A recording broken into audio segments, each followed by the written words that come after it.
Qué bueno verles nuevamente aquí. Ahora creo que hay escuelita ahora para los más pequeñitos, así que vamos a ir pasando los niños a su escuela, que van a ser instruidos acorde a su edad. No entretenidos, ¿no? No les van a poner una peli ni nada de eso, ¿no? Van a ser instruidos. Muy bien, esa vía. ¿Se llevan el móvil? No, ¿no? Qué bueno. Dios les bendiga a todos. Qué bueno. Personas que no han venido esta mañana y que están aquí. ¿Hay alguien que no vino esta mañana y que ha venido ahora? Los hermanos que vienen desde Alemania, Holanda, desde Holanda. Le damos un aplauso al Señor por esta familia. Bueno, la otra vez que nosotros estuvimos también estuvieron. No sé si han seguido viniendo. Qué bueno, gloria a Dios. Me alegro, me alegro. Qué bueno, sí Señor. También nos están, bueno, no visitando, acaban de venir también. Los hermanos, vamos a darle un aplauso también a ellos que están viniendo por aquí. Sí, sí, ellos aplauden y dicen, que es a mí. Qué bueno, alguien más está viniendo ahora por la tarde que no pudo venir por la mañana. Bueno, le damos un aplauso también. Bien, bien, bien, bien. Estuvimos tratando cosas muy, muy interesantes. Estuvimos hablando acerca de un personaje. ¿Cómo se llamaba? ¿Se me olvidó el nombre? Timoteo. Estaban atentos, estaban atentos. Bueno, antes de seguir con el mensaje, que va a correlación, es a continuación del mensaje de esta mañana, decirles, mañana, no sé cómo lo ven ustedes, eso depende del tiempo. Yo estoy aquí para servirles a ustedes, así que ustedes hablen, pónganse de acuerdo, a ver cómo hacemos, pero me gustaría hablar con ustedes 30 minutos, independientemente del culto. El culto lo queremos llevar a cabo, pero sí, Damaris y yo queremos hablar con ustedes. Si hay gente nueva, gente que nos visita, no pasa nada. Siempre todas las conversaciones para edificación, pero sí queremos tener una conversación con la iglesia. Entonces después háblenlo, no sé si tienen un grupo que esté Humberto, Yolanda, digan si quieren media hora antes, media hora después, lo que ustedes quieran. Yo estoy aquí como ustedes quieran, a la hora que ustedes quieran, pero antes o después del culto, y nos sentamos un ratito fuera de micro, fuera de plataforma, fuera de todo, y tenemos una conversación cara a cara para poder transmitirles unas cosas, que ustedes me transmitan otras a nosotros y poder hablar. Mañana antes o después del culto, ¿vale? Hoy no, porque yo sé que hay gente que termina el culto y se va lejos y tampoco quiero yo estarles quitando más tiempo. Si quieren después, a mí, como ustedes digan. A mí lo que ustedes digan, yo estoy aquí, Damaris, mi hija y yo estamos aquí para servirles. Lo que ustedes digan, ¿de acuerdo?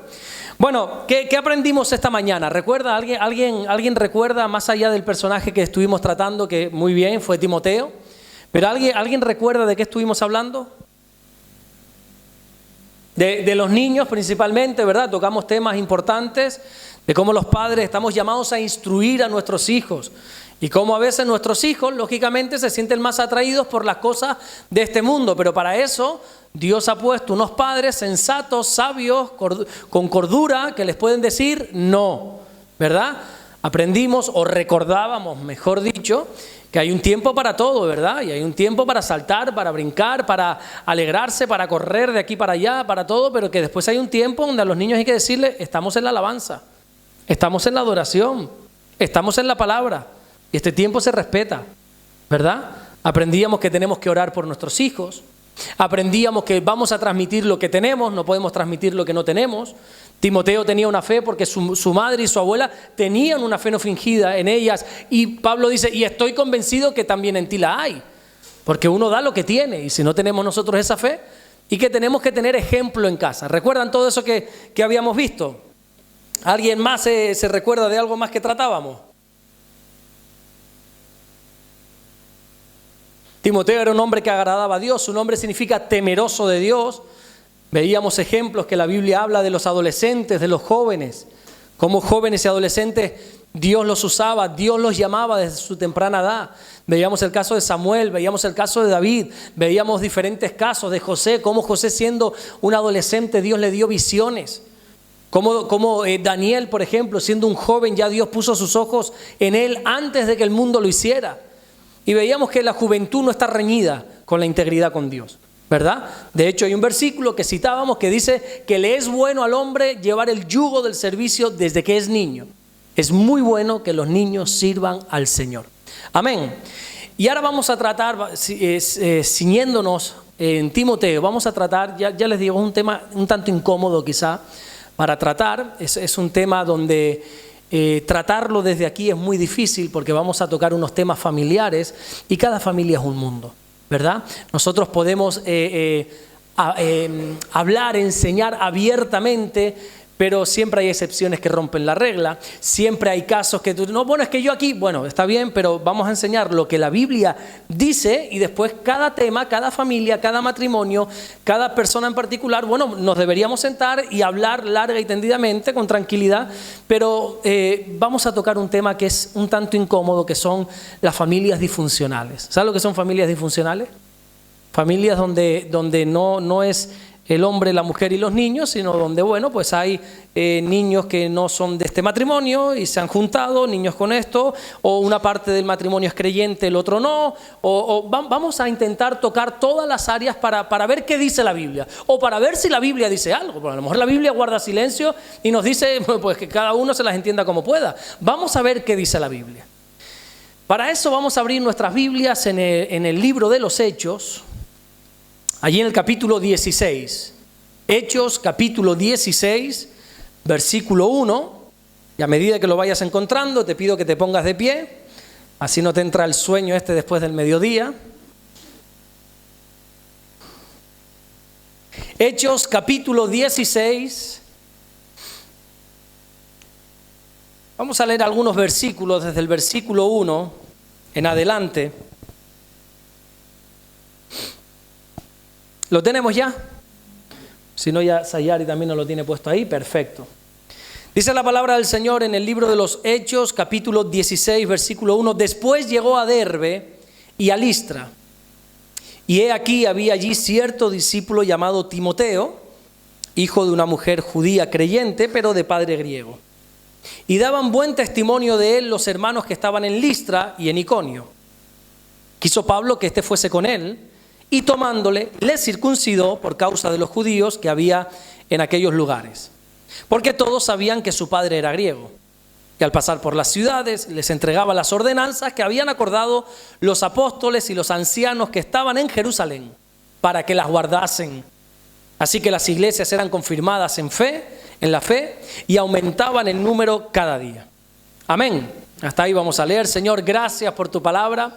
Gracias, mi Dios, porque la podemos leer libremente, sin miedo a persecución. Gracias, Señor, te damos porque tú eres bueno y para siempre es tu misericordia. Te hemos cantado, te hemos adorado, Señor, pero ahora queremos sentarnos a tus pies a escuchar tu palabra. Que tú nos hables, Señor, y que mientras tu palabra es enseñada y predicada, que tú hagas milagros aquí en tu congregación, que hagas prodigios, señales, maravillas, sanidades, Señor. Que ocurra todo lo que tu palabra dice que puede ocurrir. Gracias te damos, mi Dios, por todo lo que estás haciendo y por todo lo que vas a hacer en el nombre bendito de Jesús. Y solo el que lo cree dice fuerte, amén y amén. Puede tomar su asiento. Bueno, Hechos capítulo 16 es un capítulo apasionante. Nosotros allí en Fuerteventura llevamos ya varios años estudiando este libro, el libro de los Hechos, y ya estamos terminando, ¿no? Vamos por la mitad, ¿no, Mélida? Más o menos de Hechos 16. Ahí he querido aprovechar también esta enseñanza acerca de Timoteo, y venimos de terminar de estudiar el primer viaje misionero de Pablo. ¿Recuerdan quién fue el compañero de Pablo en el primer viaje misionero? Sí, Juan Marcos empezó, pero no terminó, pero muy bien, Juan Marcos, Bernabé, exactamente, Bernabé, y se llevaron consigo a Juan Marcos, pero Juan Marcos a mitad de camino dice, no, esto no es para mí, yo me regreso a Jerusalén. ¿Recuerdan eso, verdad? Después, cuando terminan el primer viaje, terminan donde empezaron, que fue en Antioquía, y allí pues parece que vinieron unos judaizantes y empezaron a enseñar cosas a la iglesia un tanto extrañas. Sabes que la iglesia siempre ha tenido que luchar para mantener la verdad. Porque no sé por qué es tan fácil introducir mentiras, herejías dentro de la iglesia. Cuando la iglesia ese es el sostén, el baluarte, la columna de la verdad.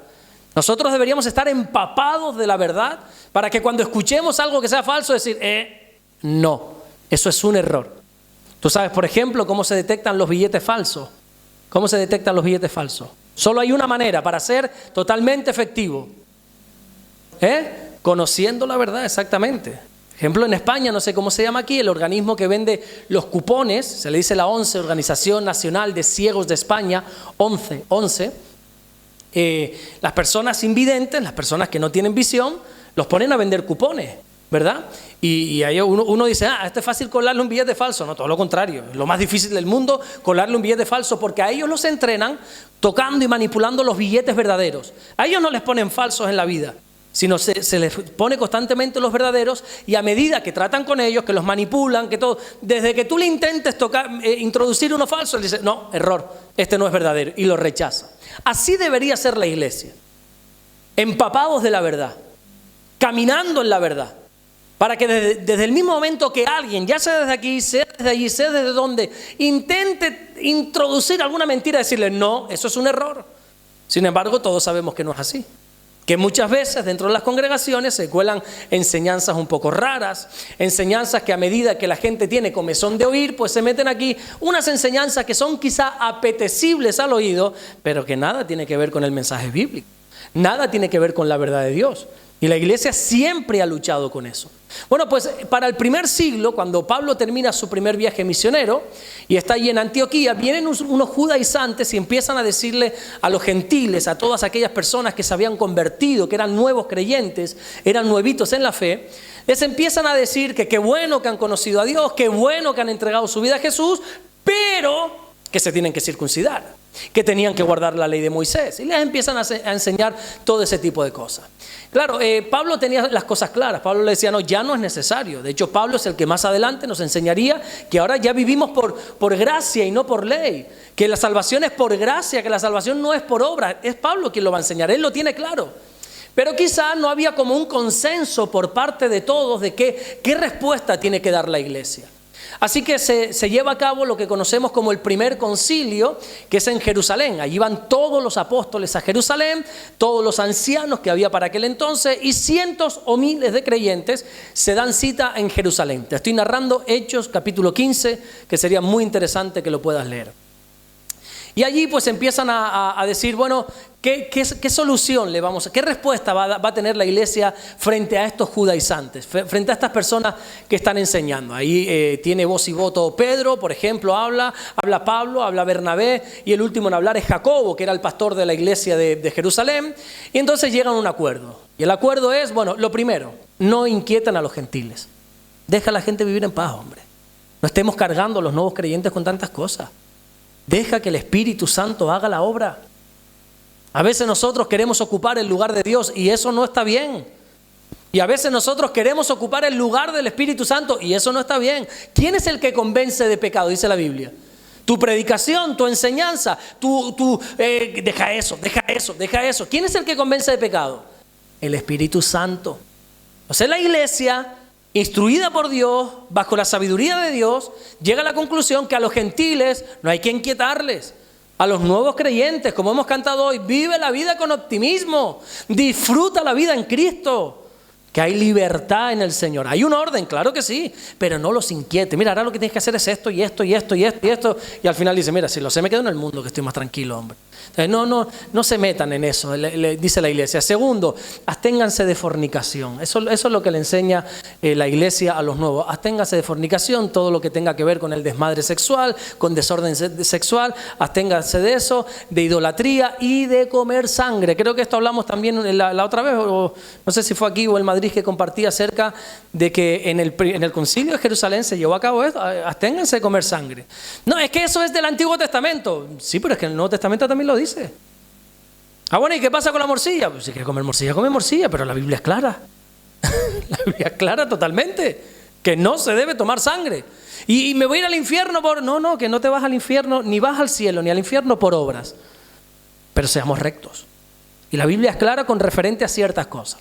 Bueno, en definitiva, se llega a ese acuerdo, se escriben unas cartas y las envían con los apóstoles. En este caso, Pablo coge su carta junto con Bernabé, regresan a Antioquía y empiezan a decirle a los hermanos, mira, este es el resultado, esta es la propuesta que tenemos como iglesia. No hay que inquietar a los gentiles, tenemos que apartarnos de fornicación, de ahogado, de sangre, de idolatría. Esto es lo que hay que hacer. Ok. Entonces Pablo le dice a Bernabé, ¿qué tal si volvemos a viajar? ¿Qué tal si volvemos a visitar a todos los hermanos que hemos visitado? ¿Qué tal si recorremos todas las iglesias, todas las ciudades que hemos estado visitando en el primer viaje para confortar el ánimo de los discípulos y edificar las iglesias? Bernabé dice, me parece excelente idea, Pablo, vamos. Pero, dice Bernabé, quiero volver a llevarme a Juan Marcos, aquel que había abandonado, ¿recuerdan? Y esta mañana te dije la respuesta de Pablo. ¿Cuál fue? Pablo dijo, no, conmigo no. O sea, ya me la hizo una vez, no me la va a hacer 2 veces. Yo conmigo no. Y hubo una discusión no pequeña entre Pablo y Bernabé, que ¿sabes cuál fue el acuerdo al que llegaron? Separarse. Y tú dices, ¿en serio? Sí. Y no estamos hablando de 2 personas inmaduras. Estamos hablando de 2 creyentes firmes en el Señor. Pablo y Bernabé se separaron. A veces, la mejor solución que hay es separarse. Y a veces, cuando no se está de acuerdo en ciertas cosas, estamos hablando en términos ministeriales, en términos... y uno dice, pero ¿y cómo? Bueno, es que lo tenemos aquí. Y hay más casos de personas que no podían caminar juntas. Tenemos el caso de Abraham y de Lot. Había tanta bendición entre ellos que ya es que estar juntos causaba peleas. Y se tuvieron que separar. El caso de Jacob y Esaú. Ellos estuvieron un momento enfadados, pero cuando se reconciliaron intentaron volver a caminar juntos, pero le pasó lo mismo que a Abraham y Lot, tanta bendición que ya no podían convivir juntos.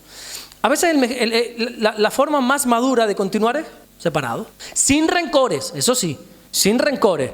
Tú por aquí, yo por aquí. Tú sigues sirviendo en este ministerio, yo sigo sirviendo en este ministerio, y tan amigos y tan hermanos. ¿O qué pasa? ¿O solo Dios está en una iglesia? ¿O solo Dios está en un ministerio? ¿O solo Dios está aquí en Vida Nueva? A ver, dime tú, porque a lo mejor ahora vamos a ser nosotros los más sectarios que los demás y pensar que solo Dios está con este logotipo. Dios está con su iglesia. Amén.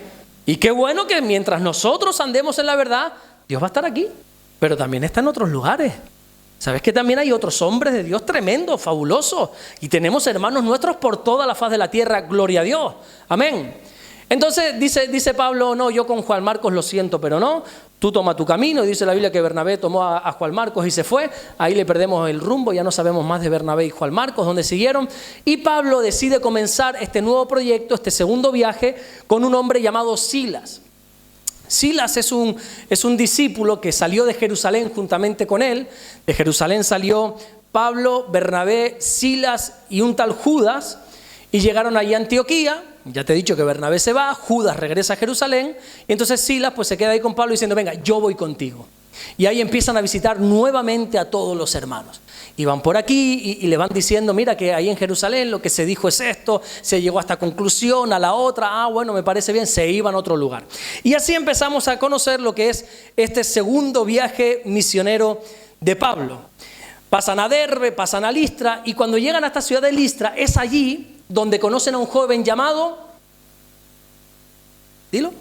Timoteo. Es allí donde Pablo va a conocer a Timoteo. Ya Timoteo había conocido a Pablo, pero parece ser que Pablo quizá no se acordaba de él.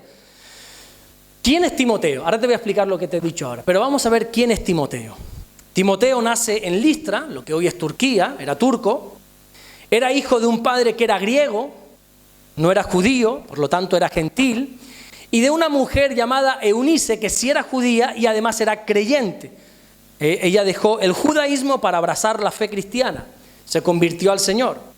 Timoteo se convirtió a Cristo en el primer viaje misionero.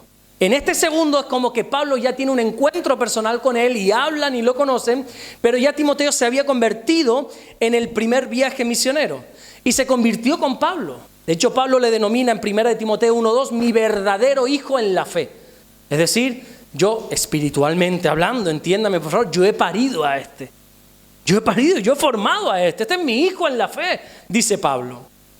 Probablemente fue durante su primer viaje misionero, porque ya en este segundo se le conoce como a un joven discípulo. Ya se había convertido en discípulo. Por lo tanto, ya había conocido al Señor. Bueno, Eunice y su abuela, que la Biblia nos da el nombre también. ¿Cómo se llamaba la abuela? Laura, dijiste. Loida se llamaba la abuela, Loida, exactamente. Se encargaron, como vimos esta mañana, de instruir a Timoteo, que era pequeño, desde que era pequeño en la palabra de Dios. En 2 de Timoteo, capítulo 3, versículo 15, dice, Pablo le dice a Timoteo, que desde la niñez has sabido las sagradas escrituras, desde la niñez. ¿Por qué? Porque mamá y abuela te lo han enseñado. Esta madre, Eunice, hizo en casa lo que desgraciadamente hoy en muchos hogares se descuida, que es la enseñanza bíblica. Nuestra mente religiosa entiende que la enseñanza bíblica a los niños es ahí abajo, en la escuela dominical. Y claro, por supuesto que se le enseña. Pero ¿dónde se le tiene que enseñar a los niños? En casa. Y sentarse con ellos. Y abrir la Biblia y decirle, esto es así, esto es así. Y para eso hay que tener, ¿qué? Paciencia, ¿o no es verdad? Porque al niño se le pones una película, se queda quieto. Ahora, ábrele la Biblia. Ahí se va a entretener con absolutamente todo. Ay, mira eso, ay, mira una mosca, y ahí mira que pero para eso están los padres, ¿verdad? Sobre todo la madre, que es, como veíamos esta mañana, ¿verdad? Que la madre es la que le transmite esa fe. El padre es la palabra, la madre, emuná, que significa madre. ¿Recuerdan esa enseñanza? La madre que transmite esa fe. Pero Eunice hizo un buen trabajo. La madre de Timoteo le enseñó desde pequeño las sagradas escrituras. Mucha gente piensa que por traer a sus hijos a la iglesia ya sus hijos van a ser cristianos. Si algo he aprendido de mi mujer, que ella siempre me dice que Dios no tiene nietos, Dios tiene hijos. Y que tú seas cristiano no significa que tu hijo sea cristiano. Y tú puedes ser aquí, si quieres, el mayor de los cristianos, que si tu hijo no tiene un encuentro con Jesús, su alma no es salva. ¿Eso lo tenemos claro? ¿Cuál es nuestro trabajo? Que nuestros hijos conozcan a nuestro Padre. Que nuestros hijos crean en Dios. Ese es nuestro trabajo, acercar. Y esto se inculca desde casa. Y tú puedes traer, te lo voy a decir con toda la franqueza del mundo, tú puedes traer tantas veces quieras a tus hijos a la iglesia, que si no hay ejemplo en casa, de nada sirve. No, hombre, por lo menos los llevo. No, los niños aprenden por imitación. Y tú les puedes decir blanco, blanco, blanco, que si tú haces negro, ellos harán negro. ¿Lo tienes claro? No se trata de traerlos aquí y que otros les digan lo que tienen que hacer. No, ellos tienen que ver en ti lo que hay que hacer. Y tú no les puedes decir, ora, ora. Bueno, está bien, yo oro, pero yo no te veo a ti orar. Lee la Biblia, compórtate decentemente. Bueno, ¿y tú? Entonces, los niños aprenden por imitación. Dios deja claro que la fe se inculca en casa, pero no es aquí con Timoteo. Es que si damos un brinco hasta el Antiguo Testamento, allí encontramos lo mismo. En Deuteronomio capítulo 6, que es lo que se conoce como el Shema Israel, han visto que los judíos tienen como una especie de palito en las puertas. Han visto, los judíos entran y lo besan, son religiosos, ¿verdad? Bueno, ¿y qué es eso? Eso se conoce en el mundo judío como la mezuzá, con dos zetas, mezuzá. Y ahí dentro colocan unos versículos bíblicos, el Shema Israel, oye Israel, que es estos versículos concretamente que te voy a leer ahora. En todas las puertas de una casa judía está esto. Y los judíos cada vez que entran y que salen lo tocan y lo besan. No hagas eso ahora. No se ponga a besar la Biblia o a besar versiculito, porque eso se llama religiosidad. Pero para que tú entiendas lo que hacen ellos. Y allí se encuentran estos versículos. Deuteronomio capítulo 6, versículo 6, cuando Dios dijo, y estas palabras que yo te mando hoy estarán sobre tu corazón. Versículo 7, dilo tú conmigo, léelo conmigo. Y las repetirás a tus hijos y hablarás de ellas estando en tu casa y andando por el camino y al acostarte y cuando te levantes a tus hijos. Y las vas a atar como una señal en tu mano y estarán como frontales entre tus ojos. Las escribirás en los postes de tu casa y en tus puertas. Y las vas a repetir a tus hijos cuando se levanten, cuando se acuesten, cuando caminen, cuando vayan, cuando vengan, en todas partes. Y si es necesario, ponlo en las puertas de tu casa. Menos póster de quien quiera que sea y más versículos. En la puerta de la habitación, en la nevera. Pon ahí un versiculito en la nevera, hombre. En la tele. En algún sitio, escribamos la palabra de Dios, que ellos se sientan familiarizados con la palabra de Dios. Amén. Ahora bien, instruir a los hijos en el camino de Dios no es solo repetir las palabras de Dios, es darles ejemplo en casa. De esto hemos hablado mucho esta mañana. Hay que darles ejemplo. 2 Timoteo 1:15, trayendo a la memoria la fe no fingida que hay en ti, la cual habitó primero en tu abuela Loida y en tu madre Eunice, y estoy seguro que en ti también.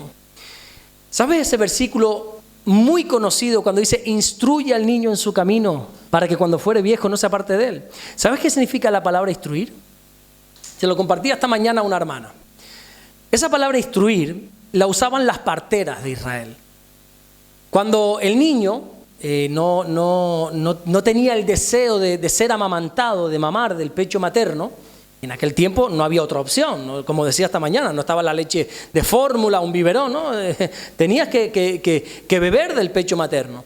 Y saben que hay niños, no sé cómo decirlo, a lo mejor hay otros términos, perdón, niños vagos, niños gandules que aunque le pongas el pecho en la boca, no tienen esa capacidad de absorber, ¿verdad? O de succionar, mejor dicho. ¿Qué hacían las parteras? Miren qué curioso.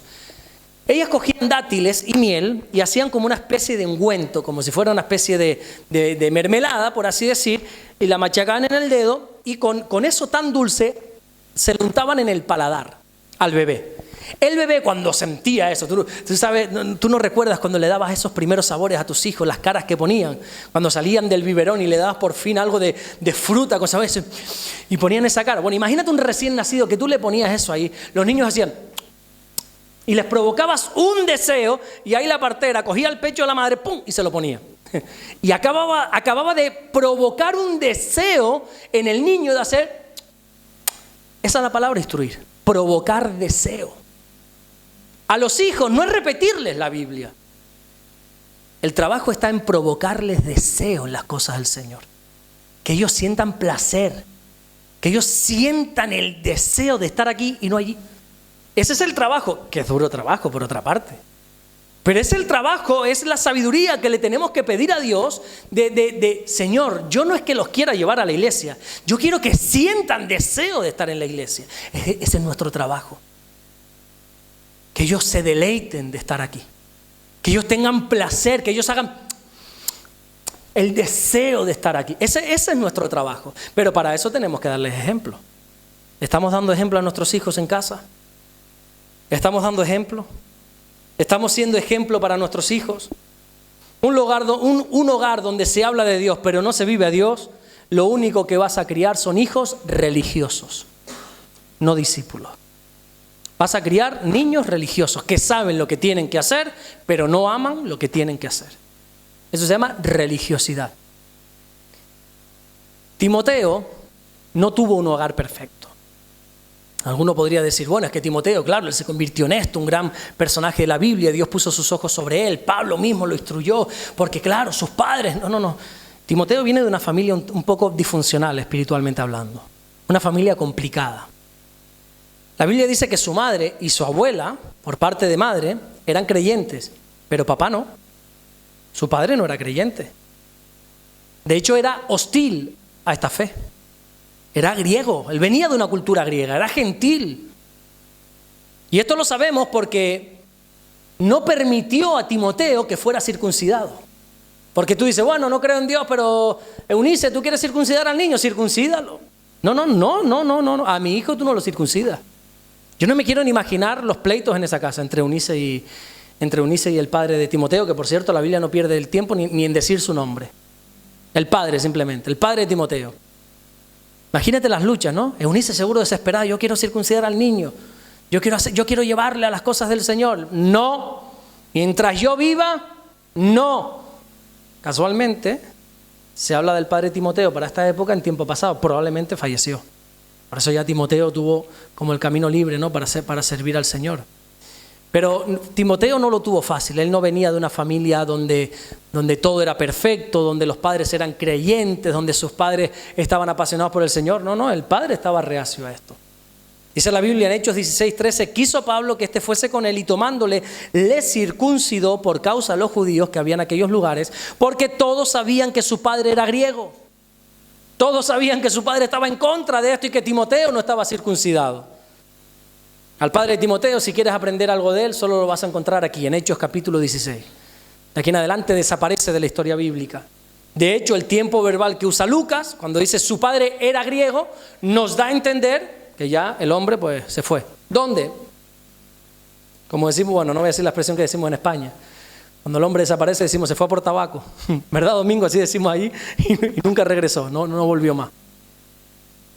Bueno, vamos a hablar seriamente ahora. ¿Qué sucede cuando en un hogar solo uno de las dos partes es creyente y el otro no? ¿Qué dice la Biblia al respecto? Si dice algo, claro. ¿Qué dice la Biblia cuando el hombre es creyente y la mujer no? O viceversa. ¿Qué dice la Biblia cuando la mujer es creyente y el hombre no? En la iglesia de Corinto, iglesia que Pablo tuvo que escribirle 2 cartas, algunas personas que se convertían al Señor eran la única parte cristiana de su casa. Por alguna razón solo se convertía el hombre o la mujer. Bueno, casos así hay en todas las iglesias, ¿verdad?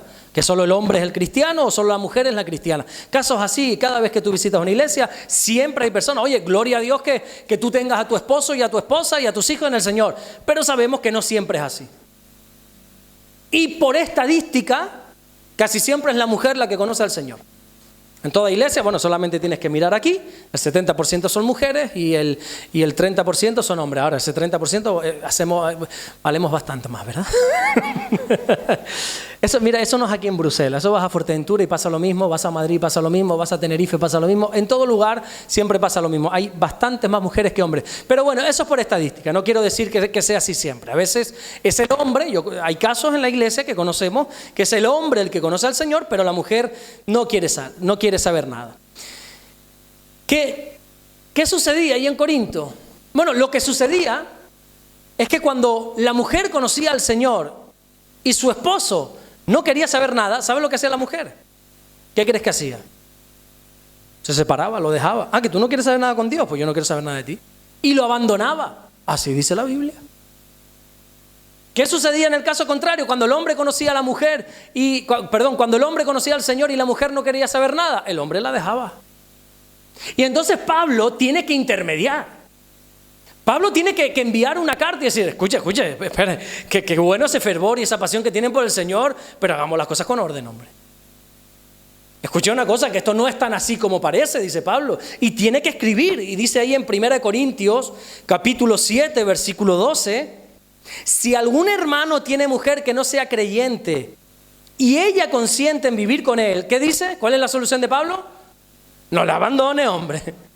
No la abandone, aunque todavía no quiera saber nada del Señor, pero si te permite ejercer tu fe, no la abandone. Viceversa, y si una mujer tiene marido que no sea creyente y él consiente en vivir con ella, ¿cuál es la solución de Pablo? No le abandone, que no seas tan rápido para dejar a esa persona, hombre.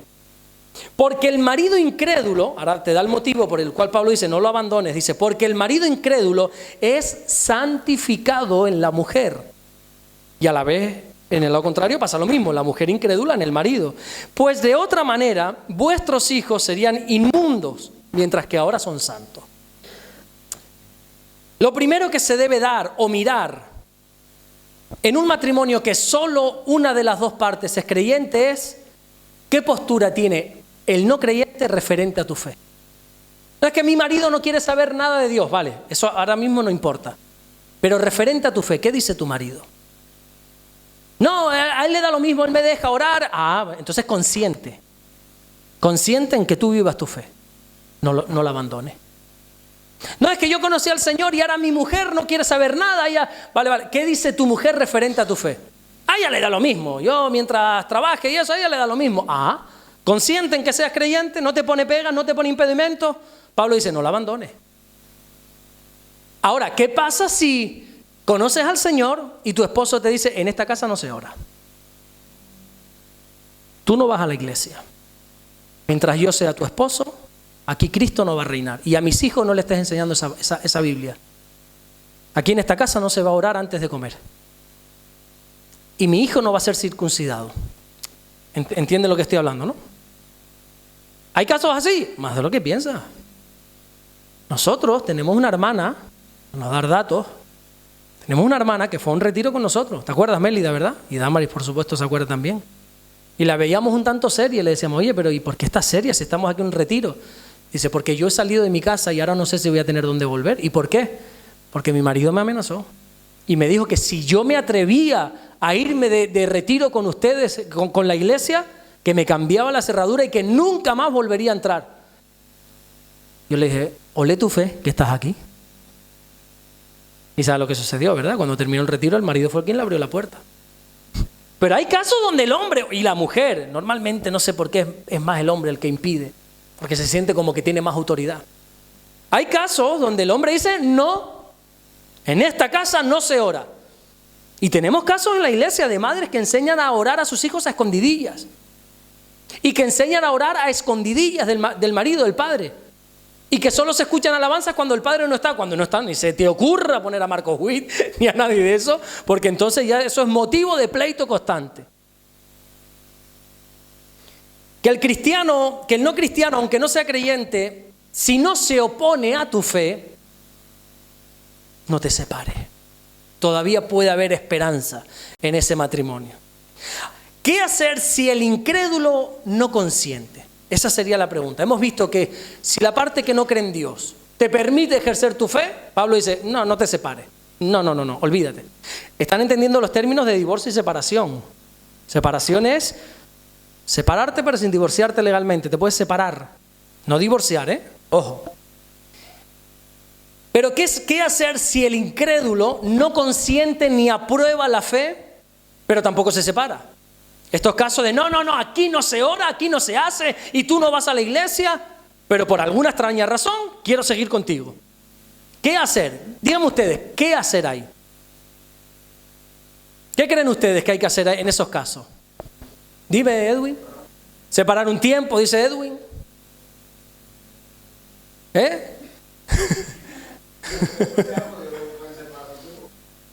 A mí me llama la atención que Pablo no trata este asunto como tal. Pablo lo que trata es el hecho de, ey, frénense a la hora de separarse. Estoy viendo aquí un relajo que no me gusta nada, Estoy viendo aquí que ahora tú conoces al Señor, tu esposo o tu esposa no, se separa. Pablo cuando interviene es para decir, no se separen. Porque el creyente de antes era celoso por las cosas de Dios. Y no estaba dispuesto, que tú no quieres compartir mi fe. Pues ahí te quedas. Ahí te quedas. Entonces Pablo dice, bueno, pero escuchen, que no sea tampoco tan así. Que la Biblia ni se plantea qué hacer si tu pareja no aprueba tu fe. Bueno, ni se lo plantea porque se da por hecho que yo puedo compartir, yo puedo estar con Damaris, puedo estar en desacuerdo en muchas cosas. En gustos de ropa, en gustos de comida, en gustos de viajes. Podemos opinar diferente, pero si ella no cree en mi Dios, que es lo más importante de mi vida, Damaris, te amo con locura, de verdad. Pero escucha eso, porque estoy hablando yo, pero si Damaris pase aquí al frente y le tocase a ella hablar, me diría, Alberto, te amo con locura. Pero es que aquí no se trata de que compartas conmigo algo importante de mi vida. Estamos hablando de lo más importante de mi vida, que es el Señor. Y si tú vas a ser obstáculo con mi relación con Dios, es que no te voy a quitar yo, es que Dios te va a quitar del medio. En ningún caso, fíjate que en ningún caso Pablo incita a la separación, en ningún caso. Porque hay cosas que uno tiene que dar por sentado. Y a mí me llama mucho la atención esto. Me llama muchísimo la atención que Pablo no trate este asunto, sino que se enfoca en enfatizar que el creyente no abandone al incrédulo, no lo abandones, por favor. Si él consiente lo más mínimo en que tú practiques tu fe, no lo abandones. La Biblia enseña que para el creyente el vivir es Cristo. Así dice la Biblia. Era impensable para un cristiano de la iglesia primitiva vivir con alguien que se opone a su fe. Y hoy no solo encontramos esto en algunos casos, sino que, fíjate cómo hemos bajado el listón del cristianismo tan bajo, que hoy esta conversación yo no la he tenido con nadie. No te separes, no te separes. A ver si conoces al Señor, no te separes. No, hoy, ¿cuál es el mensaje? Convencer a la gente que no se junte con incrédulos. Fíjate cómo hemos denigrado el mensaje. Hoy a la gente no hay que decirle, no te separes. No, hay que decirle, no te unas en yugo desigual, mío. No te juntes con ese que no te conviene. Fíjate cómo hemos denigrado el mensaje, ¿no? A la gente de antes le teníamos que decir, tranquilo. A los de ahora decir, por favor, no te juntes con ese. No te juntes con esa, que es muy guapo, que es muy guapa, que no te digo que no, pero si no es de Dios, dile a Dios. Que no te juntes con ese. Y hoy tenemos que decirle eso a los creyentes. No, es que Dios me ha mostrado. Dios no te ha mostrado nada. Una me dice una vez que Dios le mostró. No, es que Dios me mostró que se va a convertir. En culebra se va a convertir ese. Yo no pongo en duda. Yo no me río porque sé que quizás estos temas son un tanto duros de digerir para algunas personas y me gusta meterle un poquito así, pero Yo no pongo en duda que Dios te haya dicho que se va a convertir, pero vamos a respetar el orden, que se convierte y luego si acaso ya te planteas empezar una relación con Él. Pero si tú te metes con un incrédulo, ya sabes lo que te espera. Te va a arrastrar. Contaditos con los dedos de la mano, y te digo contaditos que no conozco casi nadie, que un incrédulo se junta, que un creyente se junta con un incrédulo y es el incrédulo el que llega a la iglesia. Normalmente es al revés. El creyente va pagando poco a poco su fe. Poco a poco. Y casos así conocemos todos. Aquí yo no he venido a descubrir la pólvora aquí a Bruselas, a venirte aquí una revelación nueva. Aquí todos conocemos de estos casos. Gente apasionada, eufórica por Dios, que se junta con aquel o con aquella que no conoce a Dios, le endulza el oído, le dice las 4 cosas que a todos nos gusta escuchar, y en 2, 3 meses, si te he visto, no me acuerdo. Eso no es. ¿Aquí también pasa eso? Bueno, pensé que solo era en España. Aquí también pasa. A veces, seguir a Cristo separa. Seguir a Cristo de una manera seria, no te estoy hablando de un cristianismo de un cristianismo dominical, de los que vienen al domingo a la iglesia, no, te hablo de vivir en Cristo. Para mí el vivir es Cristo, para mí el morir es ganancia.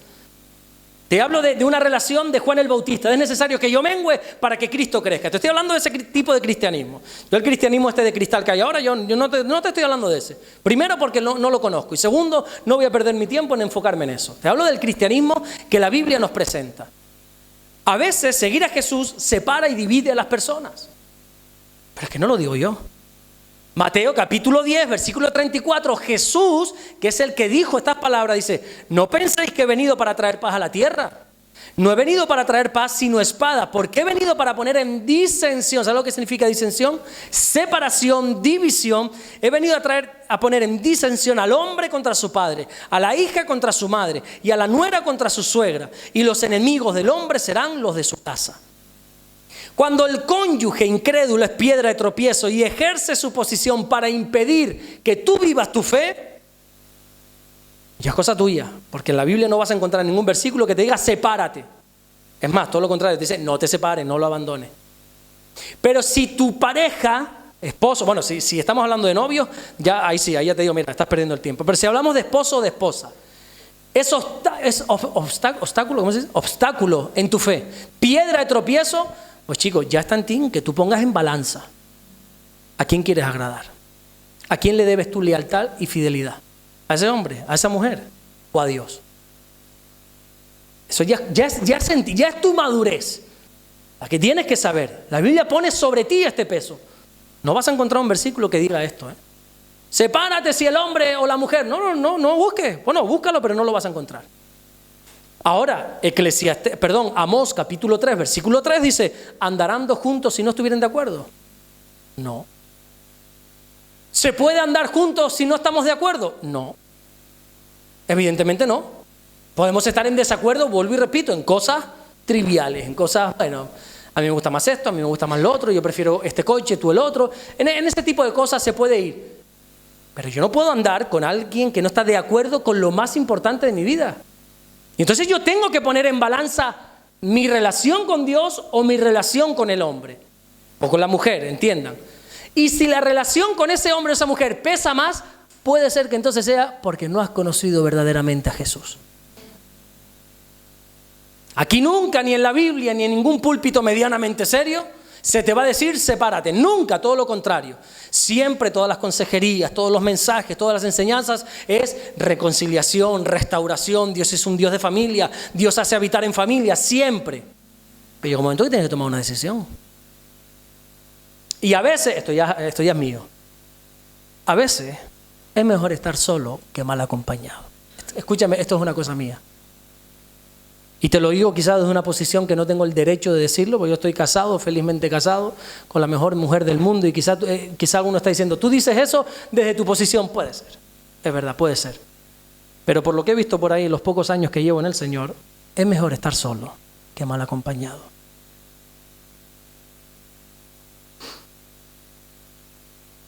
¿Qué hacer cuando tu cónyuge no es creyente, pero sí consiente en vivir contigo? ¿Qué hacer?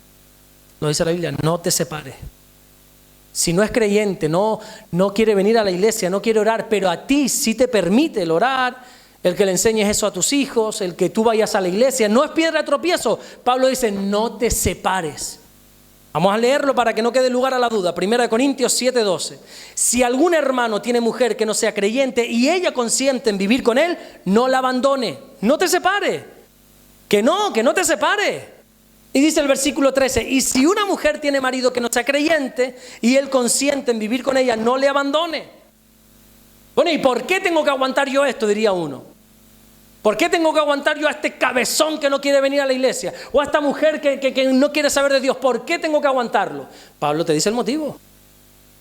Versículo 14, porque el marido incrédulo es santificado en la mujer, que no te enteras. Que a través de ti tu esposo puede ser tan santificado, que a través de ti tu mujer puede ser santificada, y que a través de ti puedes lograr que tus hijos no sean inmundos, sino sean santos, dice Pablo.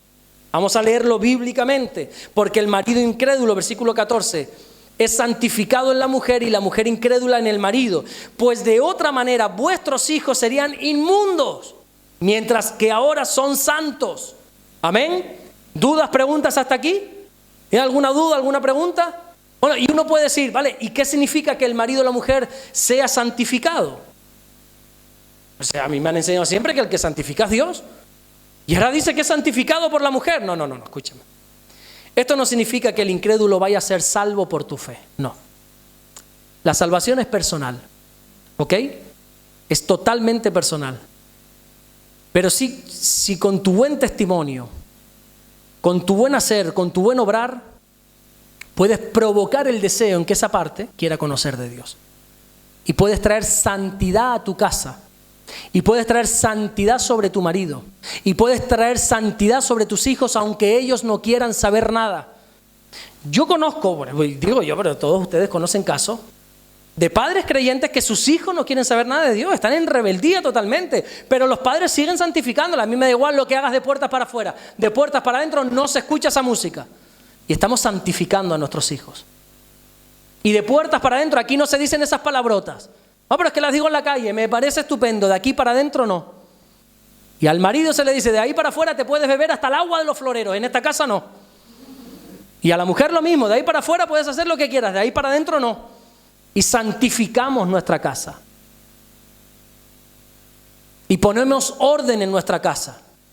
Y eso abre una pequeña puerta para que algún día la misericordia de Dios toque a ese inconverso o a esa inconversa o a esos hijos que no quieran saber nada. Por eso Pablo dice, no te separes, porque tu testimonio puede santificar a ese hombre. Tu forma de andar puede traer salvación a ese hombre. ¿Lo entendemos, verdad? La influencia espiritual del creyente influencia en muchos casos el lugar donde estamos. Mira, a mí y a Damari nos pasa algo que desde que somos novios, nosotros entramos a un sitio a comer, vacío. Es que nos pasa tanto a los creyentes. Un lugar, una cafetería que eso tú dices, madre mía, esto aquí no entra nadie, pobrecitos los dueños, se tienen que estar muriendo. O no entra nadie. Pero entran dos hijos de Dios ahí, con la bendición. Y en 2 minutos, ¿cómo está esa cafetería? ¿Cómo está ese bar? ¿No te ha pasado nunca? Y empieza a entrar gente y empieza a ser bendecido, porque donde hay un creyente, bendice su entorno. Siempre. Cuando tú tienes colonia, tú entras a un lugar, la colonia la aportas tú, pero la impregnas el lugar donde está. Así es lo que dice la Biblia. Tu santidad puede impregnar a los demás. Vamos a leer un caso específico en Génesis 39:5. Dice, y aconteció que desde cuando le dio el encargo de su casa y de todo lo que tenía, el Señor bendijo la casa del egipcio a causa de José. ¿Por qué el Señor bendijo a Potifar? Si Potifar era malvado y tenía encima a José ahí como un esclavo, como un miserable. ¿Por qué el Señor bendijo la casa de Potifar? A causa de José. ¿Lo dice o no lo dice? ¿Por qué Potifar, o más que Potifar, la casa de Potifar fue bendecida? Porque allí había un justo. Allí había un santo. Y esa justicia, esa santidad, esa presencia de Dios bendice. Bendice a los demás. Así tenemos que ser nosotros. Nosotros podemos santificar. Tienes que santificar el lugar donde estás. Tienes que santificarlo. La gente sabe, por ejemplo, cuando yo me junto con gente inconversa, delante mía no se dice palabrota. Y los dice, yo los corrijo y santifico. Que luego se rían de mí y se burlen que a mis espaldas, haz lo que te dé la gana. Pero siempre hay que intentar santificar. Y cada gente que se sube conmigo en el coche hay que santificar. Y cada conversación santifico. Intentas santificar a las demás personas. Intentas contagiar lo que tú tienes en los demás, transmitir lo que tú tienes a los demás. Porque la bendición de un creyente bendice a su entorno. Amén. La luz del creyente alumbra la oscuridad del no creyente. No puede ser al revés, porque si no, entonces ya apaga y vámonos. Si la oscuridad te está afectando a ti como creyente, entonces creo que estamos perdiendo el tiempo. Es tu luz la que tiene que alumbrar. Así alumbre vuestra luz delante de los hombres, para que viendo vuestras buenas obras acaben glorificando a vuestro Padre que está en los cielos. ¿No dice así la Biblia? Es nuestra luz la que tiene que alumbrar, no es la oscuridad que nos tiene que invadir a nosotros. Donde hay un creyente, allí hay una puerta abierta para que Dios obre. El creyente debe trabajar con mucha sabiduría en un matrimonio, en una casa donde no hay creyentes, guardando su testimonio. Si tú estás conviviendo con padres, con hijos, con un esposo o una esposa incrédulo, lo más importante que dice la Biblia es guarda tu testimonio. Así dice Pedro en su primera carta, capítulo 3, versículo 1, dice: asimismo vosotras, mujeres, tiene que aclarar, porque en estos tiempos dice vosotras, se da aludido cualquiera, no, mujeres, dice aquí. Estad sujetas a vuestros maridos, para que también los que no creen a la palabra, miren qué tremendo es esto. Ponlo un momentito, Sayar, y voy a esperar. ¿Tenemos la posibilidad de ponerlo? Primera de Pedro, capítulo 3, versículo 1. Es que me parece tan impresionante este versículo. Asimismo vosotras, mujeres, estad sujetas a vuestros maridos, para que también los que no creen a la palabra sean ganados sin palabra por la conducta de sus esposas. Versículo 2. Considerando vuestra conducta casta y respetuosa. Oye, qué increíble, ¿verdad? Pedro enseña que el testimonio es crucial para la vida del incrédulo. El creyente que vive con un incrédulo tiene que hacer, por así decirlo, un sobreesfuerzo para que su conducta sea casta y respetuosa. ¿Sabes lo que significa casta? ¿Qué significa casta? Se están durmiendo, pero doy por hecho que es por el calor y porque acabamos de comer, ¿verdad? ¿Les está aburriendo? Bueno, hermano, esto es tan interesante y tan importante, porque estamos viviendo con unos modelos de familia que el problema no es vivir con estos modelos de familia, es aprobar estos modelos de familia. Y estamos haciendo cosas a veces, o se están haciendo cosas a veces en la iglesia que no está bien, no está dentro del orden de Dios. Y a veces es necesario que se imparta esto y que se hable de lo que hacer y de lo que no hacer. Y lo que para muchos es ajeno a nosotros, porque esto totalmente es ajeno a mí. Yo podría decir, mira, esto yo no lo enseño porque esto no me incumbe. Gracias a Dios, mi esposa es creyente y mi hija es creyente. Pero conozco el caso de muchas personas que están viviendo un infierno en sus casas. Y eso es frustrante. Tener la fe en Jesús y ver que su marido no se entrega al Señor y pasan los años, no se entrega, eso es frustrante. Y ser un varón de Dios y ver que tu esposa no quiere consagrarse al Señor, hermano mío, eso es frustrante. Eso es desquiciante. Pero qué bueno que Dios habla y que Dios dice y que Dios nos muestra el camino y que siempre nos da la esperanza. Y siempre Dios, ¿te has dado cuenta cómo Dios es tan bonito, tan bueno, que siempre te pone como esa luz al final del túnel, como diciendo, no te separes, tranquilo, que hay esperanza, que sé que el camino es duro, pero pon los ojos en Jesús, el autor y el consumador de la fe. Apunta siempre hacia la meta, como dice Pablo, yo prosigo a la meta, me da igual el camino, yo prosigo a la meta. Y que esto lo escuche una persona que está viviendo eso en sus casas, hermano mío, esto le está llenando de esperanza, le está llenando de gozo, de decir, puede ser que algún día mis hijos conozcan de Dios, puede ser que este esposo, que esta esposa conozca de Dios.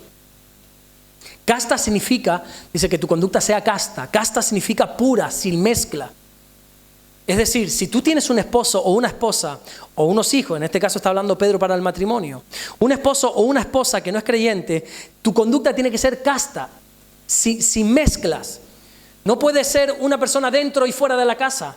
No puede ser que en la iglesia seas una santa o un santo y en tu casa no seas tan santo y tan santa. Tienes que ser una persona pura, que vea que tienes una fe no fingida. Que no se te pueda decir, venga, ahora ¿qué te vas a esa iglesia a levantar las manos? Falso. No, que el hombre no tenga cómo acusarte, o la mujer no tenga cómo acusarte, que tengas una conducta casta. Eso no significa que en un momento dado no te enfades y le digas 4 cosas bien dichas a ese o a esa. A ver si me entiendes. Pero que tu conducta sea casta. Que el tipo diga, no quiero creer, pero porque no quiero, no porque vea algo malo en ti. ¿Entiendes lo que dice la Biblia? Que sea casta.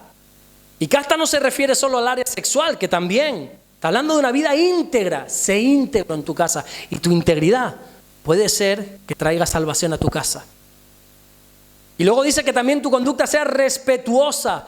Que seas una persona respetuosa, que no estés todo el día enfadado, que no estés todo el día enfadada, que no estés todo el día con las uñas sacadas, que no estés todo el día como un ogro, como una ogra, diciendo, no, oye, de una conducta respetuosa, para que los otros sientan el deseo, se sientan provocados a conocer a ese Señor al cual tú has conocido y dices servir. Sea cual sea el caso de un hogar, siempre es un buen escenario para criar a los hijos en el temor de Dios. Qué tremendo que Timoteo venía de una familia así un poco complicada, pero salieron los hijos rectos. Solo se necesita un creyente para edificar a un hijo. Me compadezco de ti si tu esposa no es creyente, pero no pierdas la esperanza. Afírmate en el Señor, inculca a ese hijo el camino de Dios, y ten una conducta casta, respetuosa, y puede ser, no te puedo prometer nada, porque yo no sé quién para prometer salvación, ni mucho menos. Pero la Biblia dice, no te separes, porque puede ser que tu conducta santifique a tu esposo. Y puedes lograr con tu integridad que tus hijos no se vayan al mundo, sino que sean santos. Amén. ¿Continuamos o lo dejamos aquí? 5 minutos más, 10 minutos más, ¿les parece? ¿Sí?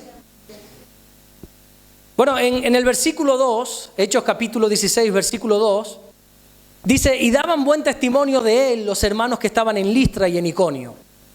Hablando de Timoteo. Timoteo era un tipo que nadie decía nada malo de él. Era un buen cristiano no porque él presumía. Tú conoces cristianos que todo el rato están alardeando de su fe. Que todo el rato están poniendo en las redes sociales lo buen cristiano que son, lo bueno que hacen por los demás. Y tú dices, bueno, una cosa es lo que tú dices de ti, pero vamos a ver qué dicen los demás de ti. No, Timoteo, todo el mundo decía que era un buen cristiano. Daban buen testimonio de él.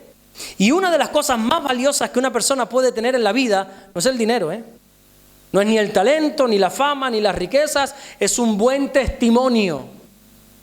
¿O no dice la Biblia en Proverbios 22:1, de más estimas el buen nombre que las muchas riquezas, y la buena fama más que la plata y el oro?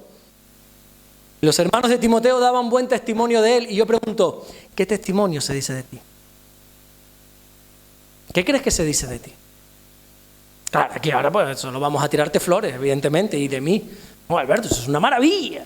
Es increíble. Sí, pero una cosa es a la cara, otra cosa es a la espalda. Si tú salieras aquí un momentito ahora y yo te dijera, mira, ¿puedes salir un momentito, por favor? Y vamos a debatir sobre este hermano, sobre esta hermana. Y le sacamos el cuero, como decimos en España. Le quitamos la piel a tiras, vamos a criticarlo. ¿Qué crees que se dice de ti? ¿Qué concepto crees que tiene la iglesia de ti? ¿Tienes buen testimonio? ¿Crees que tienes buen testimonio? A mí me da igual lo que piensen los demás. Ah, bueno. Está bien, pero la Biblia no dice eso. ¿Qué crees que dice la gente de ti? Si tú quieres conocer cómo soy, no me preguntas a mí. Pregúntale a aquella mujer morena de ojos verdes que está ahí atrás. A mi esposa. Pregúntale, ella te va a decir mejor cómo soy yo. ¿Qué crees que dice la gente de ti?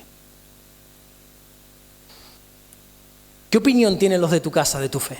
Porque aquí a lo mejor venimos y, oye, somos santos, que solo nos falta la aureola esta aquí de arriba, somos San Alberto, San Arcángel y de todos aquí.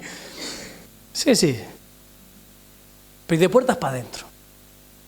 Es que la fe donde más difícil es de vivir es de puertas para adentro. Aquí está tan fácil ser cristiano, una comunidad como ustedes, tan fácil predicar del Señor y mostrar una apariencia de piedad, pero luego hay algunos que niegan la eficacia de ella. ¿Cómo eres de puertas para adentro?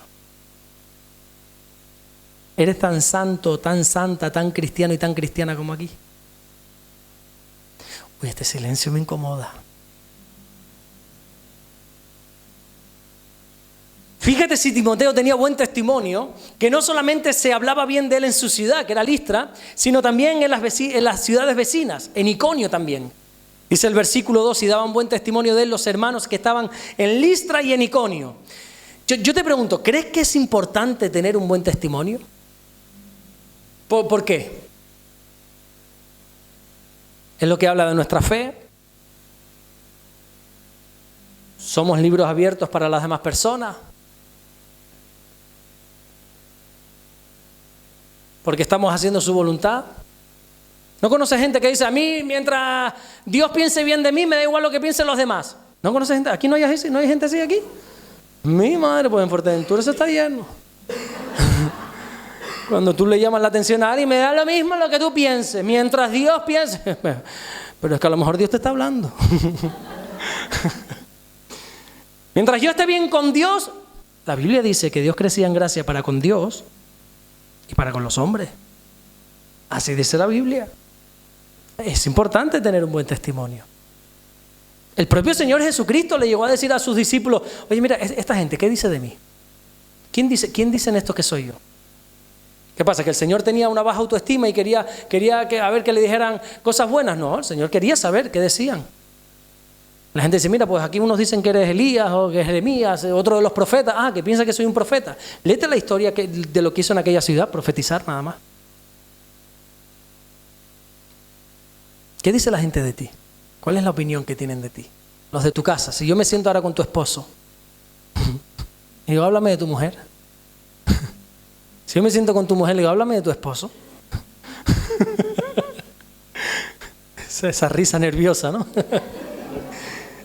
A mí me encanta cuando tenemos culto de matrimonio, es impresionante. Mira, eso es en todas partes donde vamos a hacer culto de matrimonio. Es impresionante porque es tan diferente la actitud del hombre con el de la mujer. La mujer va pletórica a un culto de matrimonio, pero pletórica. El hombre va como cordero que va al matadero. El hombre va a pasar un examen que sabe que tiene suspendido, porque sabe que ahí va a recibir por todas partes. ¿Es o no es? Mira, un buen testimonio hace que la gente termine adorando a Dios.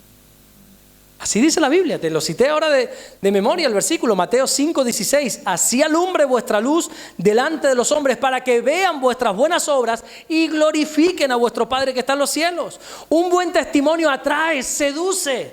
Pero tú puedes ser aquí el mejor que hables, el mejor que digas, pero si tu testimonio va en contra de lo que dices, eso nadie va a querer conocer a ese Dios del cual habla. Nadie. Pero si la gente ve en ti buenas obras, no te va a glorificar a ti, va a glorificar a tu Padre que está en los cielos. Así dice la Biblia. Y un buen testimonio, ¿habrá alguien aquí que quiera servir al Señor? ¿Alguien? Solo nuestra hermana María, domingo nada más. Bien. ¿Alguien más quiere servir al Señor? Escúchame, el buen testimonio es crucial. Dios no levanta personas con mal testimonio. No estoy hablando ni mala reputación ni mal pasado, no, porque aquí en Cristo somos nuevas criaturas. Amén. Estoy hablando con un mal testimonio. Dios no usa personas con un mal testimonio. Un buen testimonio abre puertas para el servicio a Dios. Dice la Biblia en Hechos 16:2. Y daban buen testimonio de él los hermanos que estaban en Listra y en Iconio. Quiso Pablo que éste fuese con él.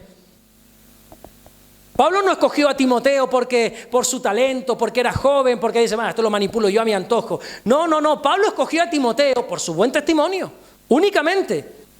Oye, qué curioso que de este hombre solo se habla cosas buenas aquí en Listra. Oye, a ver los de Iconio y también, y dale con Timoteo para arriba y para abajo. ¿Qué tendrá este hombre? Timoteo, ven conmigo. Y su buen testimonio le abrió las puertas para el servicio. Pero este principio ya nosotros lo podemos ver en Hechos capítulo 6. Cuando se genera el primer conflicto de la iglesia. ¿Recuerdan el primer conflicto de la iglesia? ¿Alguien recuerda cuál fue? La comida, ¿verdad? Y algunos protestaban, es que a esta le están poniendo más arroz que a las otras, y hubo un problema, y claro, le fueron a pedir explicaciones a Pedro. Imagínate, la iglesia había crecido en multitudes, y eran miles, se convertían por miles, se bautizaban por miles. Y Pedro dice, mira, yo no estoy para esto, hombre. Yo estoy para orar y para leer, dice. Yo estoy para el ministerio de la palabra, déjame a mí con mis cosas. Pero es verdad que tampoco podemos desatender esto. Así que vamos a crear lo que hoy conocemos como la diaconía. Vamos a buscar a 7 hombres que puedan atender las mesas. ¿Qué características tenían que tener estos 7 hombres, estos 7 diáconos? Eso lo vamos a ver más adelante. También, no, tiene toda la razón la hermana. Pero Pablo después aumenta el tema de los diáconos. Muy bien, pero en Hechos capítulo 6 vamos a encontrar 3 características fundamentales que tiene que tener todo buen servidor. Dime. Buen testimonio, llenos del Espíritu Santo No, eso también es eso es la lista. No, pero tienes razón, no lo estás diciendo mal. Pero esa es la lista que más, no pendenciero, no dados a ganancias deshonestas, todo eso es más adelante. Pablo, como dice, no me basta solo con esto, ahora quiero esto y esto también. Pero ahí en este caso está hablando de los obispos, de los pastores, pero va muy bien encaminada. Pero el primer requisito que se le puso a los servidores, a los 7 servidores, fue que tuvieran buen testimonio, que fueran llenos del Espíritu Santo y llenos de sabiduría. Así dice, vamos a leerlo. Hechos 6:3. Buscad pues, hermanos, de entre vosotros a 7 varones de buen testimonio, llenos del Espíritu Santo y de sabiduría, a quien encarguemos este trabajo. Escúchame, el trabajo de servir las mesas. No estamos hablando de ujieres, ni de predicadores, ni de profesores de escuela dominical, de servir las mesas. Hoy un hombre así sería el apóstol. Siempre me ha llamado la atención que que Pedro y que la iglesia, los apóstoles, buscasen a hombres de buen testimonio antes de ser llenos del Espíritu Santo. Fíjate en el orden. La iglesia dijo, búscame personas con buen testimonio y también llenos del Espíritu Santo y también llenos de sabiduría. Pero lo primero es buen testimonio. Hombres que tengan buen testimonio. ¿Sí, Esteban, tú tienes buen testimonio? Sí. ¿Estás lleno del Espíritu Santo? Sí. ¿Estás lleno de sabiduría? Sí. A servir mesa. Ponte a poner arroz, mi niño. Increíble. ¿Cómo hemos bajado el listón? Buen testimonio. Uno tiene que tener buen testimonio para servir al Señor. Si quieres que Dios te use y abra puertas, guarda tu testimonio. Eso es lo primero. ¿Y qué sucede cuando otras personas hablan mal de ti? Cuando otras personas ensucian tu testimonio y dicen cosas malas. Damaris, dime la hora para... ¿Voy bien o voy cortando ya? Hace rato, ¿no? Damaris me mira como diciendo, man. ¿Qué sucede cuando alguien habla mal de ti y no da buen testimonio de ti? ¿Qué sucede? ¿Nunca han hablado mal de ti? Si quieres te enseño mis espaldas, que es todo un callo. Estoy lleno de látigo. Lo que han dicho, han hablado y han vertido. ¿Qué sucede? Cuando otras personas no dan buen testimonio de ti y hablan mal de ti. Te voy a poner las dos variantes que puede suceder. Si es verdad lo que dicen, porque puede ser que hablen y sea mentira, pero si es verdad lo que dicen, no solo se te van a cerrar las puertas para el servicio, sino que Dios va a detener toda bendición. Así dice Jeremías 18:10. Pero si hiciere lo malo delante de mis ojos, no oyendo mi voz, me arrepentiré del bien que había determinado hacerlo. El mal testimonio es como un bloqueo de bendiciones. Si alguien dice algo malo de ti, pero está diciendo la verdad, Dios no te puede bendecir. ¿Y por qué Dios no me bendice? Bueno, háztelo mirar. No es que Dios me está probando. Bueno, no lo pongo en duda, pero puede ser también que tú no estés haciendo las cosas correctamente. Entonces, ¿qué sucede cuando en nuestro buen testimonio alguien habla mal? Si es verdad, lo tienes complicado. Pero ¿y si es mentira? ¿Y si es mentira? ¿Y si lo que dicen es mentira? De mí yo no sé si habrán dicho verdades, puede ser, pero de mí mentiras todas las que quieras. Y dicen, y al principio me enfadaba y se ponía las orejas rojas y después ya entendí que bienaventurado. Cuando por mi causa, dice el Señor, os vituperen y digan toda clase de mal contra vosotros, mintiendo, dice el Señor. Mateo 5:11, bienaventurados sois cuando por mi causa os vituperen y os persigan y digan toda clase de mal contra vosotros. ¿Tenemos el versículo? No, Mateo 5:11. Bienaventurados sois cuando por mi causa os vituperen y os persigan y digan toda clase de mal contra vosotros. ¿Qué dice? Mintiendo. Porque pueden decir toda clase de mal contra vosotros diciendo la verdad. Pero si es mintiendo, si para hablar mal de ti hay que mentir, eres un bendecido. Si para criticarte se tienen que inventar una historia, bienaventurado eres. Si para ponerte verde tienen que decir de todo tipo de mentiras, bienaventurados sois. Cuando te pongan a criticar, cuando te pongan de vuelta y media, cuando hablen mal de ti, si todo eso es mintiendo, bienaventurado eres. Así dice la Biblia. Amén. Ahí si quieres sí lo vamos a dejar porque meterme en el siguiente tema sería 20 minutos más por lo menos. Y sería bueno tener un tiempito de oración, ¿les parece? Vamos a orar. Humberto, pasa aquí delante y vamos a orar. ¿Tiene alguna duda, alguna pregunta referente a lo que hemos tratado en esta tarde de las familias, del testimonio? ¿Dudas, preguntas? ¿Ninguna? ¿O ustedes son muy sabios? ¿No tienen ninguna pregunta, ninguna duda? ¿Todo claro? ¿Sí? ¿Todo claro? Edwin.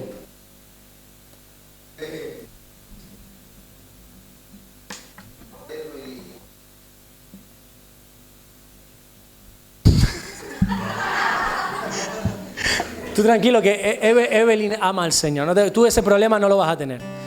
No lo vas a tener. Fuera de broma. Lo que dice la Biblia es importante por lo que dice y por lo que no dice. La Biblia es un mensaje claro por lo que dice y por lo que no dice. Que la Biblia guarde silencio en eso es porque o da por sentado ciertas cosas o porque ya es algo que es una decisión tuya personal. Donde ni Dios se va a meter ahí, ya eso es una decisión tuya. Y si tú consientes vivir con una persona que es piedra de tropiezo, que no te permite ejercer tu fe y todas esas cosas, pues yo creo que Dios no va a rogarle nada a nadie, ¿verdad? Y muchas veces tenemos a Dios por mendigo, que está mendigando amor, ¿verdad? Ámame, ámame. No. O sea, el primer mandamiento, el de me amarás con toda tu fuerza, con toda tu mente, con todo lo que tienes y con todo lo que eres, no es un beneficio para Dios, es un beneficio para nosotros. Amar a Dios nos cambia a nosotros, no a Dios. Y a veces nosotros somos esos, tenemos a Dios como ese mendigo. No, ponme el primer lugar, por favor. Que al que le interesa poner a Dios en primer lugar es a ti. Entonces, a la respuesta de ¿y qué hacer si mi esposo o mi esposa no es creyente y no consiente en mi fe? La Biblia es así. Decídelo tú. Decídelo tú. Porque Dios nunca te puede aconsejar, sepárate, divórciate. Porque por otra parte, Dios no puede llevar en contra su palabra. Lo que Dios juntó no lo separa el hombre. ¿Verdad? Y al principio no era así. Al principio Dios no creó el matrimonio para separarse. Al principio no era así, dijo Jesús. Esto del divorcio es a causa de la dureza de tu corazón. Esto del divorcio ahora tan moderno es por culpa del pecado. Al principio no era así. La voluntad de Dios nunca es el divorcio. Pero hay cosas que ya uno tiene que decidir.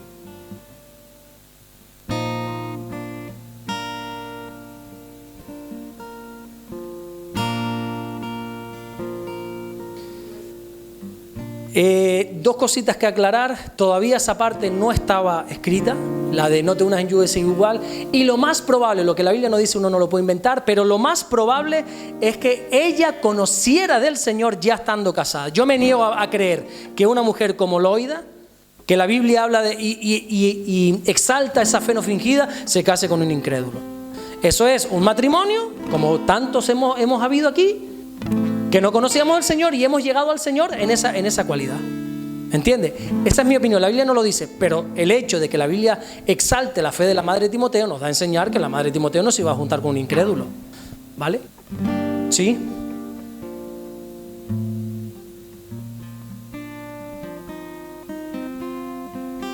¿Sí? Yo lo tengo claro, mi opinión yo la tengo clara, pero no es importante lo que yo opino. La Biblia, hay un versículo que dice, que antes lo mencionó la hermana, un requisito para los obispos, que esos son los pastores. Dice que que el hombre sea marido de una sola mujer. ¿Qué significa eso? Muchos dicen que ahí lo que Pablo está diciendo es que no, que el marido no puede tener varias queridas. Bueno, es que si Pablo tiene que pedirle eso a un pastor, ese ni es pastor ni es nada. Si a mí, mi pastor José Manuel Sierra me tiene que decir, hombre Alberto, no estés con 3 y 4 a la vez, yo creo que ahí él tiene un problema por tenerme a mí como pastor y yo tengo un problema por ejercer el pastorado en ese sentido. Mi opinión es que cuando Pablo dice eso, es que el pastor tiene que ser marido de una sola mujer, es decir, una sola mujer. Y si se separa, una sola mujer. Si quieres ejercer el ministerio, ¿verdad? Porque hay otros casos que dicen, te puedes volver a casar.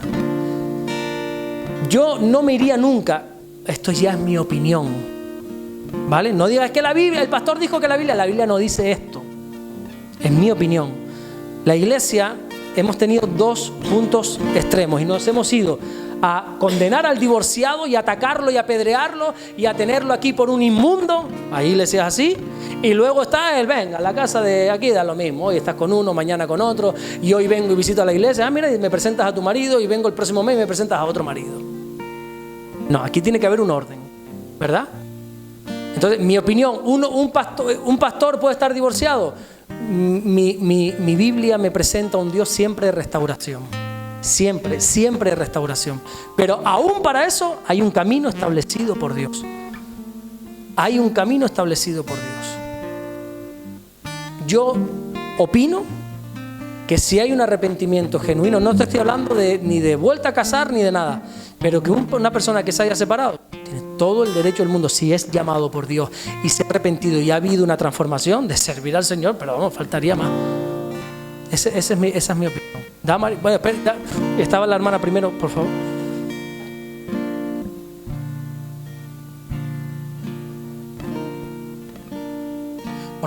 Por causa de, no dice adulterio exactamente, de fornicación. Eso ahí hay mucha tela que cortar, pero exactamente. Ahora hay que saber lo que es fornicación, lo que es adulterio, porque a veces, como siempre dice mi mujer, uno piensa que solo la fornicación es el acto en sí. No. Fornicación es incluso mirar, ¿verdad? Dijo Jesús, cualquiera que mire a una mujer para codiciarla ya adulteró con ella en su corazón. Oh, pero yo no me acosté con ella. Sí, pero porque no pudiste. Porque no te atreviste. Porque si es por ti, estarías revolcándote ahí. No, pero estamos hablando, yo creo que los niños están abajo. Estamos hablando aquí entre maduros, ¿verdad? Damari.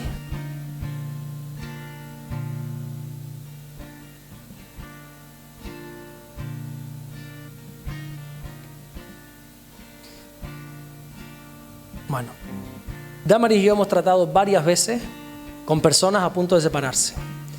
Y sí, siéntense y ahora oramos porque veo que esto no es un tema importante. No, ya oramos, de verdad se los pido. Ya oramos. Es un tema importante, mira.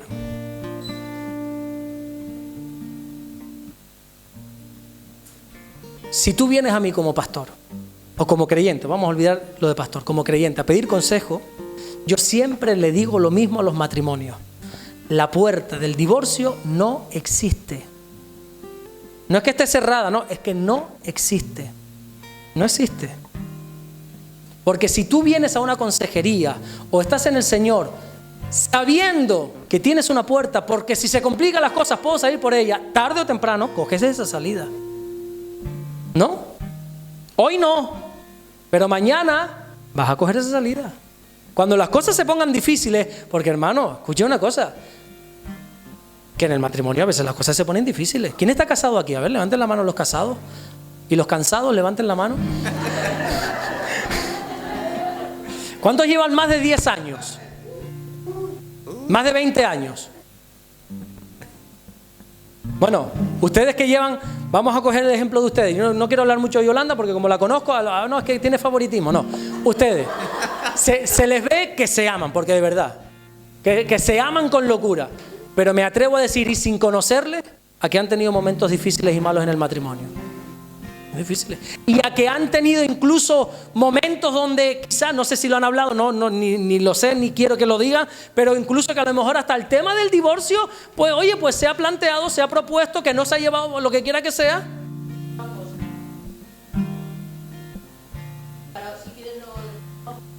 Sí.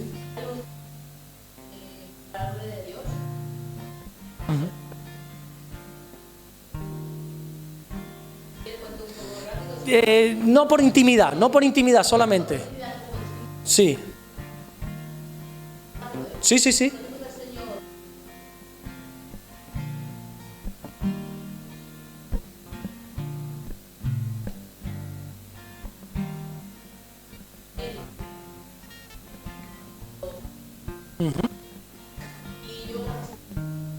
Gloria a Dios.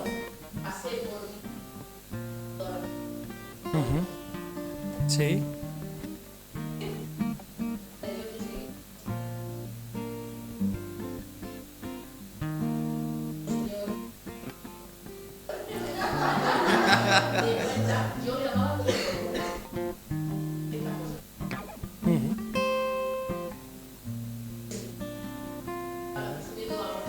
Qué bueno. gloria a Dios, sí, señor, qué bueno, gloria a Dios. Pero ¿verdad que han habido momentos difíciles? Imagínese, claro. Y a lo mejor, ahí por lo que entiendo, a lo mejor corrígeme si me equivoco, era un tiempo donde él quizá no quería saber de Dios. Pero hay veces donde aún los dos amando al Señor, hay diferencia. Y hay discusiones, oye, y fuertes. Y hay pleitos y hay historias, pero la puerta del divorcio siempre tiene que estar cerrada. Porque desde el mismo momento que tú la contemples, cada vez que la mires, esa puerta se va a hacer más grande. ¿Quiere decir que estoy condenado eternamente a vivir con este sinvergüenza o esta sinvergüenza? Dice la Biblia, hablando en términos matrimoniales, a paz nos llamó el Señor. Y hay cosas que no se pueden ni se deben consentir, ¿verdad? Pero hablar de esto, vuelvo y repito, como dije al principio, ya son temas que ahí sí nos tendríamos que sentar familia por familia, porque desde aquí, mi mujer, ¿has visto qué sabia es? Porque dice, aclara esto porque ya más de uno acaba de ver los cielos abiertos. Aclara esto porque ya alguno ha dicho, gloria a Dios por lo que está diciendo aquí Alberto, porque ya... Sí.